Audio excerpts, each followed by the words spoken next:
خوش اون زمان که با سیر چمن تو باشی و من میانی غنچه با یک پیرهن تو باشی و من با شرط آن که نباشد میانی ما هر یار پیاله باشد و می باشد و تو باشی و من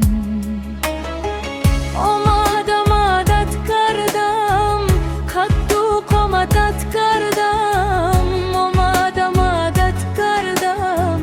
خط قامتت کردم خیلی جانو خیلی تو جانان من باشیه از نزاکتت کردم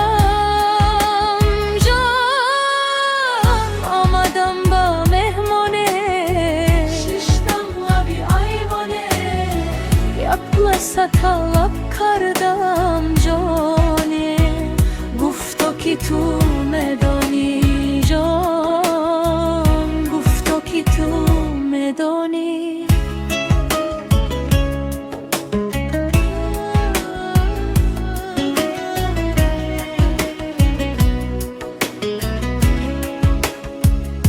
ای سنم تا حالی مشکین را پشانی زدی ای صنم تا حالی مشکین را با پشانی زدی در میانی سینم صدقی پنهانی زدی باز میپرسی که رنگت زرد میباشد چرا از حال من میدانی و خود را بنادانی زدی خود را